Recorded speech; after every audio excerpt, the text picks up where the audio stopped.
लक्ष आहे सगळ्यांचं? कीर्ती कठियाच्या दृष्टांत मधलं पहिलं वाक्य काय बघा. डोमग्रामी गोसावियांच्या ठाई उदयाचे मातीकाम होत होते. डोमग्रामी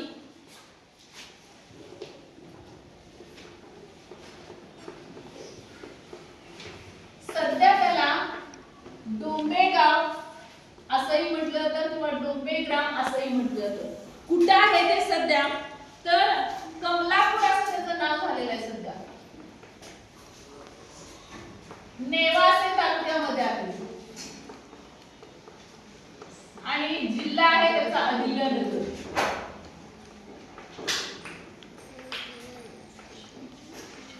पूर्वीचं डोंबेगाव आता कमलापूर नावाने ओळखलं जातं, जे अहिल्यानगर जिल्ह्यामधील नेवासे तालुक्यामध्ये आहे.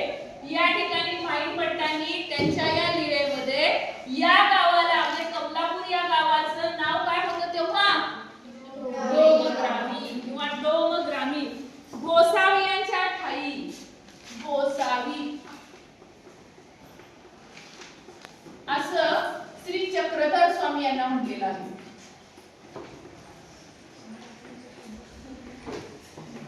गोसावी असं कोणाला म्हटलेलं आहे? श्री चक्रधर स्वामी.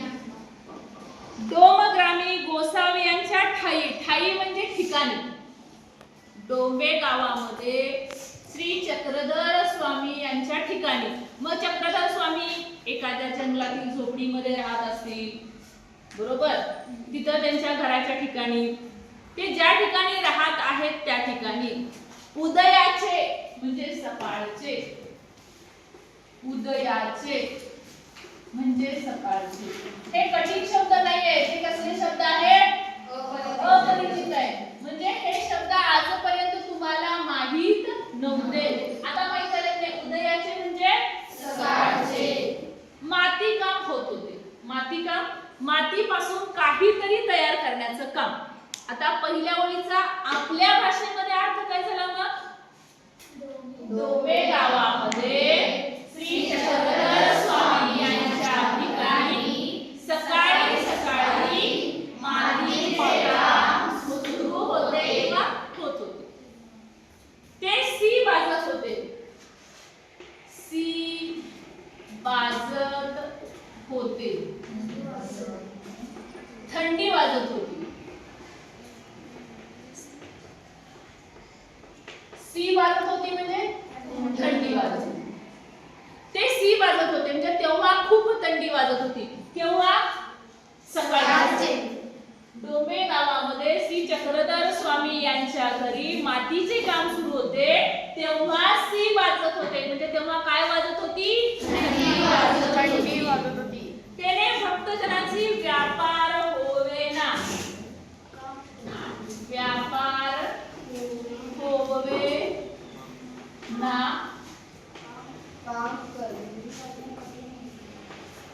काम होईन असे झाले.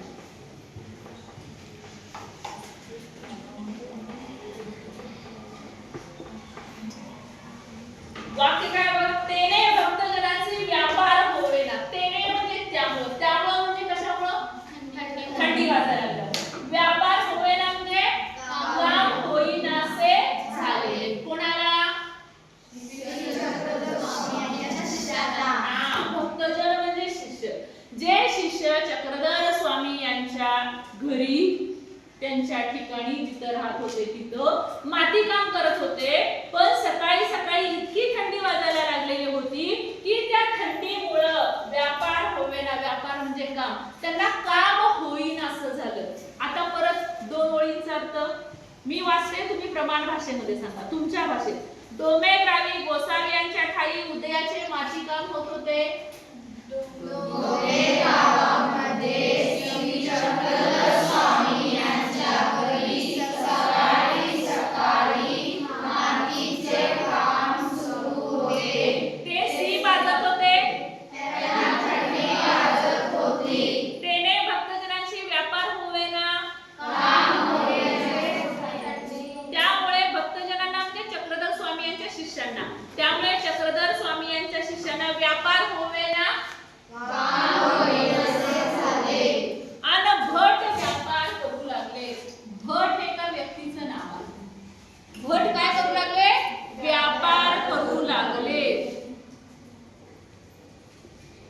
नाथोबाय म्हणाले. नाथोबाय हे पण एका भक्ताचं नाव आहे. नाथोबाय, नाथोबाचं नाव आहे, इथं नाथोबाय असं म्हटलेलं आहे.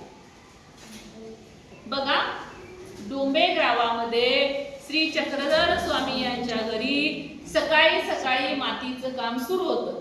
तेव्हा खूप थंडी वाजत होती आणि थंडी वाजत असल्यामुळं भक्तजनांना काम होईन असं झालं. थंडीमुळे त्यांना काम करावंसं वाटेना. मात्र भट व्यापार करू लागले. मात्र भट नावाचा कुणीतरी शिष्य आहे, तो एकटाच काम करत होता. नाथोबाई म्हणले. त्यावेळेला नाथोबाई नावाचा एक शिष्य किंवा नाथोबाई नावाची एक व्यक्ती म्हणाली. कोणाला म्हणाली असते? भटांना. काय म्हणते बघा, नागदेया. म्हणजेच नागदेया हे कोणाला उद्देशून आलं? नागदेया. भटांना उद्देशून, म्हणजे भटाचंच नाव नागदेया आहे. कोण म्हणालं? कोणाला म्हणाले? म्हणजे नाथोबाई नागदेवांना काय म्हणतायत बघा, नागदेया तू कैसा काही? अरे तू कसा आहेस रे? हिवसी ना? हिवणे म्हणजे हिव म्हणजे थंडी. हिवसी ना म्हणजे करेक्ट. अरे तू कसा आहेस रे? तुला थंडी वाजत नाही? आम्ही सगळेजण काम करायला लागलो एवढ्या सकाळी, आम्हा सगळ्यांना इतकी थंडी वाजायला लागलेली आहे की आमच्या हातून कामच होईना असं झालंय. आणि तू कसला आहेस रे? एवढी थंडी वाजायला लागली तर एकटाच काम करायला लागलायस? असं कोण म्हणालं? कोणाला म्हणाले? नागदेया. म्हणजेच कोण? या दोन नावांच्या मध्ये गफलत करायची नाही. त्यावरती तव भट म्हणले. त्याला भट काय म्हणाले बघा, आम्ही वैरागी काहीसू हिवू काहीसिया. काहीसिया, काहीसिया काय कळतं का अर्थ तुम्हाला? काहीसिया म्हणजे कसली. हिवू याचा अर्थ काय दिलेला आहे? थंडी. थंडी. आम्ही वैरागी. भट काय म्हणतात? आम्ही वैरागी. मला कोण सांगेल रे वैरागी म्हणजे काय? कोणाला वैरागी म्हणायचं? कोणाला वैरागी म्हणायचं तुमच्या भाषेमध्ये? तुम्हाला वैरागी या शब्दाचा अर्थ काय माहितीये? संन्यासी आणि ब्रह्मचारी. ब्रह्मचारी. आणि त्याला का म्हणायचं असतं रे? ब्रह्मचारी, वैरागी, संन्यासी आपल्यासारखे असतात का? त्यांच्यामध्ये काय बदल असतो? का म्हणायचं ना संन्यासी? कोण सांगेल? तुम्ही सांगितलं संन्यासी. का म्हणायचं? ब्रह्मचारी म्हणजे काय? काय? हा? सांगा की, तुम्ही सांगितलेलं अर्थ बरोबर आहे. मोठ्याने सांगा फक्त. त्यांनी लग्न केलेलं नसतं म्हणून, आणि ते आपल्यासारखं संसार करत नाही. आपण मात्र या संसाराच्या घाटगाड्यामध्ये अडकून पडलेलो आहोत. आपण वैरागी आहे का? मी वैरागी आहे का? मी स्वार्थी आहे. मला संसार आहे, मला पैसा पाहिजे आहे, म्हणजे मला सगळं पाहिजे आहे. देवापुढे सुद्धा मी मलाच मागते, होय की नाही? मला सुख मिळू दे, मला पैसा मिळू दे, मला हे मिळू दे, मला ते मिळू दे. सगळं आपण मागतो स्वतःसाठी. मग आपण वैरागी आहे का? आपण स्वार्थी माणसं आहे. वैरागी लोक, संन्यासी लोक हे जगाच्या कल्याणाचा विचार करत असतात. मग वैरागी भटांनी काय म्हटलेलं? स्वतःला कोण आहे? आम्ही वैरागी आहोत. काहीसिया हू. काहीसिया म्हणजे आणि हू म्हणजे अरे आम्ही कोण आहे? वैरागी आहे. आम्हाला कसली थंडी वाजते? अरे मी तर वैरागी आहे, मला कसली थंडी वाजेल? मला कसली थंडी वाजते? असं कोण म्हणालं? कोणाला म्हणाले? नाथोबाई यांना म्हणालेलं आहे. यावरी सर्वज्ञ म्हणितले. सर्वज्ञ हा शब्द कोणासाठी आला? चक्रधर स्वामींसाठी आला. मी परत इथं सर्वज्ञ लिहिते बघा. जो शब्द कोणासाठी आला होता? गोसावी, श्री चक्रधर स्वामी आणि सर्वज्ञ एकाच व्यक्तीसाठी नाव आहे. इथं बघा भट, नागदेया एकाच व्यक्तीचं नाव आहे. आणखी एक नाव इथं येतं पुढं आहे, ते आपण बघूया. यावरी सर्वज्ञ म्हणाले. सर्वज्ञ म्हणजे कोण? श्री चक्रधर स्वामी. चक्रधर स्वामी काय म्हणाले बघा, वानरेया पोरा जीवासी वैराग्य मिरू आवडे हाही एकू विकारूची की गा. वानरे या पोरा, वानराच्या पोरा कोणाला म्हणलं असेल? कोणाला म्हणले? भट म्हणजे कोणाला? म्हणजे वानरे या म्हणजे वानराच्या पोरा. आता वानराच्या पोरा असं का म्हटलं असेल? वानर काय करतं? जर आपण आपल्या भाषेत काय म्हणतो वानराला? माकड. माकड काय करतं रे? सारखं या झाडावरून त्या झाडावर उडी मारणे, अतिशय चंचल असतं, चपळ असतं. तशाच पद्धतीनं भट हे अतिशय चपळ आणि चंचल आहे. चपळ आहे, चंचल हा शब्द त्यांना लागू पडणार नाही, चपळ आहे. आणि म्हणून श्री चक्रधर स्वामी यांनी त्यांना काय म्हणलेलं आहे? अरे वानराच्या पोरा, जीवासी वैराग्य मिरवू आवडे. स्वतःच्या जीवाला मी वैरागी आहे असं मिरवावंसं वाटणं हाही एक विकारच आहे. विकार म्हणजे वाईट गुण. म्हणजे मी वैरागी आहे असं सांगणं सुद्धा काय आहे? एक विकार आहे. विकार म्हणजे वाईट गुण आहे. चक्रधर स्वामी हे आपल्या शिष्याला म्हणजे कोणाला? भटाला म्हणजे नागदेवाला म्हणजे त्याला काय म्हटले त्यांनी? वानराच्या पोराला. भटाला किंवा नागदेवाला ते काय म्हणत आहे? अरे स्वतःला मी वैरागी आहे असं म्हणून घेणं हा सुद्धा एक विकार आहे, वाईट गुण आहे. म्हणजे मी फार व्यवस्थित शाळेला येतो असं स्वतःला म्हणणं सुद्धा हा वाईट गुण आहे. बरोबर? मी फार हुशार आहे स्वतःला म्हणणं हा सुद्धा एक वाईट गुण आहे. तसं या ठिकाणी चक्रधर स्वामी भटांना म्हणत आहेत, नागदेवांना म्हणत आहेत, अरे वानराच्या पोरा, मी वैरागी आहे असं तुला सांगावंसं वाटतंय. मी वैरागी असल्यामुळे मला थंडी वाजत नाही असं स्वतःला वैराग्य पण मिरवावंसं वाटणं हा सुद्धा एक वाईट गुण आहे, वाईट विकार आहे. यावरील भट म्हणिले, भट म्हणाले, कोणाला म्हणाले? चक्रधर स्वामी काय म्हणले? नागदेवांना काय म्हणले? वानराच्या पोरा, स्वतःच्या जीवाला वैराग्य मिरवावंसं वाटणं हा सुद्धा एक वाईट गुण आहे. यावरील भट म्हणितले काय म्हणतात बघा? जी जी निर्विकार तो कवन. निर्विकार, निर्विकार म्हणजे शांत किंवा स्थिर. शांत किंवा स्थिर.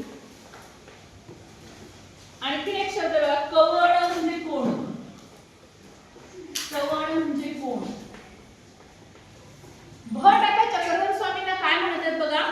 जी जी, होय होय, तुम्ही मला म्हणताय ना की तुझ्या जीवाला तुला वैराग्य मिरवावंसं वाटतंय, मग मला सांगा निर्विकार तो कोण आहे? मग कोण असा आहे जो शांत आहे, स्थिर आहे? प्रत्येक व्यक्तीला काही ना काहीतरी प्रत्येक व्यक्तीमध्ये गुण आहे, प्रत्येक व्यक्तीमध्ये दोष आहे. मग निर्विकार असं कोण आहे? शांत आणि स्थिर असा कोण आहे?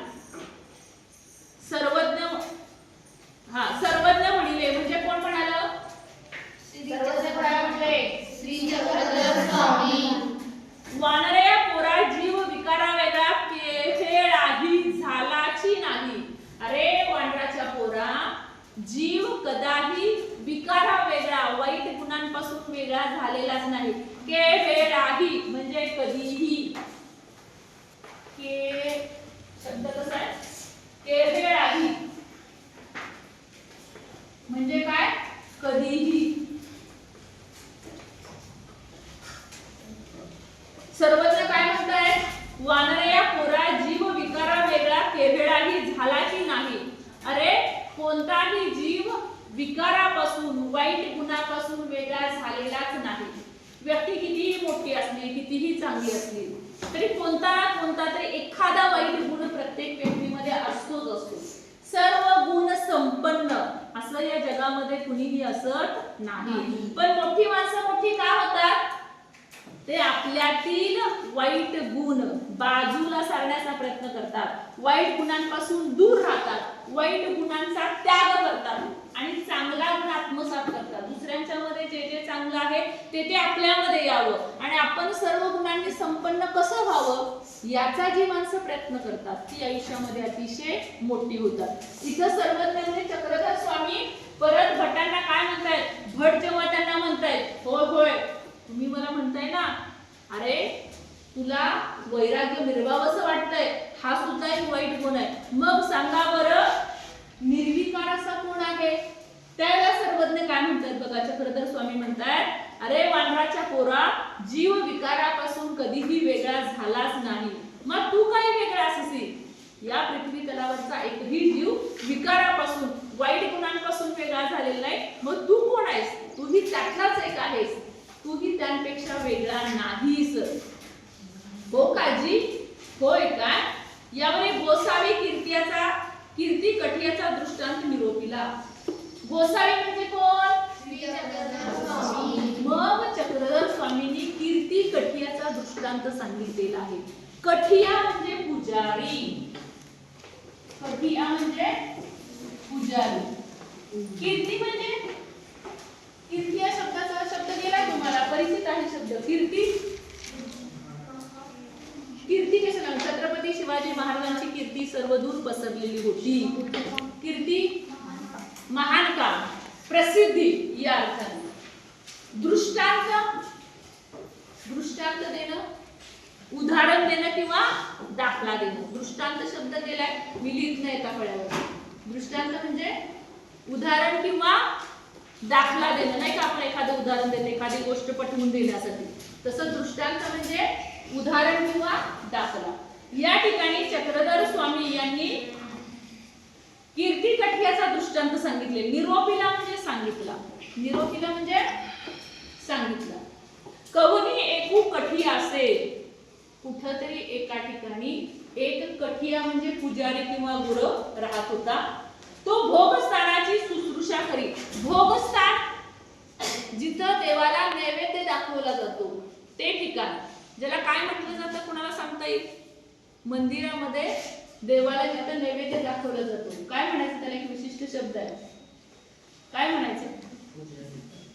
जे ठिकाणाला काय म्हणायचं? मंदिर खूप मोठं असतं पण जिथं देवाची मूर्ती असते तिथं सगळ्यांनाच जायला दिलं जात नाही, काय म्हणायचं? बरोबर, गाभारा. हा, भोगस्थान म्हणजे गाभारा. शुश्रूषा करणं म्हणजे स्वच्छता राखणं. शुश्रूषा करणं, स्वच्छता राखणं. शब्द लिहून घ्या. शुश्रूषा म्हणजे स्वच्छता.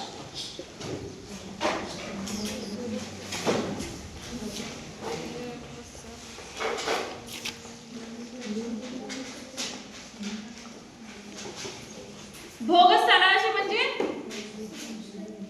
गाभारा, शुश्रूषा म्हणजे स्वच्छता. कवने एकू कठिया असे, कोणी एका ठिकाणी एक कोण होता?